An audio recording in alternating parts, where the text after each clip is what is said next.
Bismillahirrahmanirrahim. Assalamualaikum warahmatullahi wabarakatuh. Saya atas nama Nimatul Hasanah dari kelompok 3. Saya akan menjadi pemateri pertama.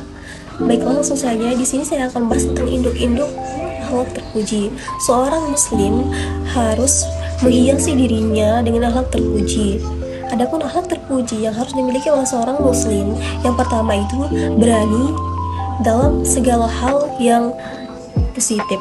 Yang kedua, adil dan bijaksana dalam menghadapi dan memutuskan sesuatu. Yang ketiga, mendahulukan kepentingan orang lain daripada kepentingan diri sendiri. Yang keempat, pemurah dan suka mendapatkan hartanya baik pada masa lapang atau masa susah. Yang kelima, ikhlas dalam melaksanakan setiap amal perbuatan semata-mata karena Allah Subhanahu wa taala. Selanjutnya, cepat bertaubat dan minta ampun kepada Allah Subhanahu wa taala jika ia melakukan dosa, jujur, benar dan amanah. Yang selanjutnya, tenang dalam menghadapi berbagai masalah, tidak berkeluh kesah dan tidak bergundah gulana. Pemaaf, penuh kasih sayang, lapang hati dan tidak berbalas dendam. Selalu optimis dalam menghadapi kehidupan dan penuh harap kepada Allah Subhanahu wa taala. Iffah, menjaga diri dari sesuatu yang dapat merusak kehormatan kesucian diri. Selanjutnya, mengutamakan perdamaian daripada permusuhan.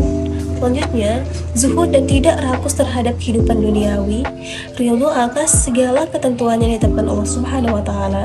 Dan yang terakhir, baik terhadap teman, sahabat, dan siapa saja yang terdekat dengannya. Di sini saya akan membahas tentang menggali hikmah kehidupan. Pengertian hikmah dalam ruang lingkup secara bahasa, al-hikmah berarti kebijaksanaan, pendapat, atau pikiran yang bagus, pengetahuan, filsafat, kenabian, keadilan, dan Al-Quran. Dalam kata al-hikmah terdapat makna pencegahan, dan ini meliputi beberapa makna, yaitu adil mencegah pelakunya dari terjerumus ke dalam kezaliman, kemarahan, dan kejahilan. Lafaz al-hikmah tersebut dalam Al-Quran sebanyak 20 kali dengan berbagai makna. Anjuran memiliki al-hikmah. Hikmah itu adalah setiap perkataan yang benar dan menyebabkan perbuatan yang benar.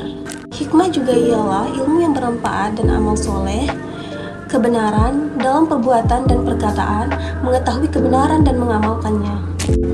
Orang yang dianugerahi al-hikmah adalah yang pertama itu orang yang mempunyai ilmu yang mendalam dan mampu mengamalkannya secara nyata dalam kehidupan. Yang kedua, orang yang benar dalam perkataan dan perbuatan. Yang ketiga, orang yang menempatkan sesuatu pada tempatnya. Dan yang terakhir, orang yang mampu memahami dan menerapkan hukum Allah Subhanahu wa taala setelah seseorang mendapatkan al-hikmah. Oke, langsung saja saya pemateri kedua akan melanjutkan penjelasan dari pemateri pertama dengan poin mengembangkan sikap iffah. Secara etimologis, iffah yaitu masdar dari affa ya'ifu iffah yang berarti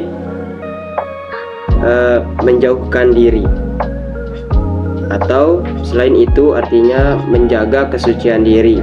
Secara terminologis berarti menjaga diri dari hal-hal yang tidak baik atau menjaga diri dari hal-hal yang sudah diharamkan oleh Allah Subhanahu wa taala.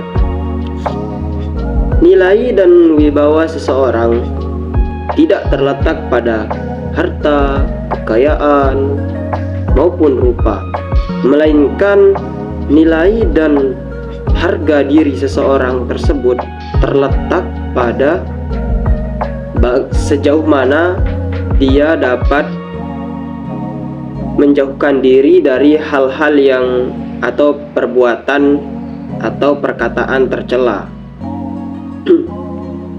Oleh sebab itu, seorang harus bisa menjaga diri dari hal-hal yang tidak baik.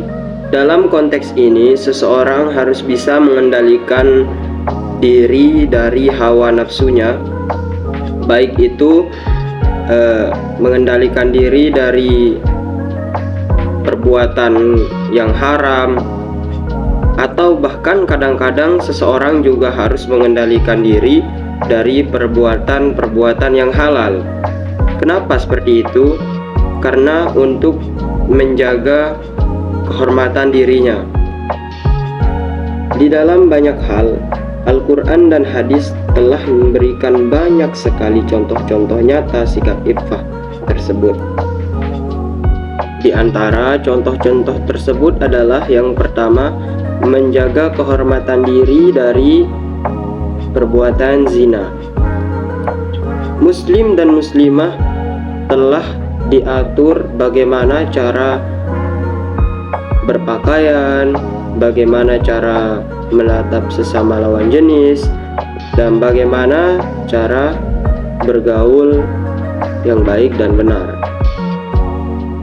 Yang kedua yaitu menjaga diri dari sifat meminta-minta, dan yang ketiga yaitu menjaga diri dari sikap amanah ketika sudah diberikan amanah atau tanggung jawab oleh orang lain, maka bagaimana seseorang harus bisa mempertanggungjawabkan apa yang telah diberikan tersebut. Saya Abdul Kudus ingin melanjutkan materi dari pembahasan yang sebelumnya antara iffah dan saja'ah. Adapun saja'ah kalau menurut etimologi yang berarti berani, sedangkan kalau menurut kamus bahasa Arab, saja'ah itu yang berarti keberanian. Keberanian seseorang menerima musibah atau ketetapan Allah. Selain itu, saja'ah merupakan sikap berani bukan hanya semata-mata tentang berani bertarung di medan laga, akan tetapi sikap saja'ah merupakan suatu sikap seseorang yang bisa menguasai jiwanya. Penerapan saja'ah dalam kehidupan sumber keberanian yang dimiliki seseorang diantaranya itu yang pertama, rasa takut kepada Allah. Yang kedua, lebih mencintai akhirat daripada dunia. Yang ketiga, tidak ragu-ragu berani dengan pertimbangan yang matang. Yang ketiga itu, yang keempat, tidak menomorsatukan kekuatan materi. Yang kelima itu tawakal dan yakin akan pertolongan Allah. And there's a place that I've dreamed of, where I can free my mind. I hear the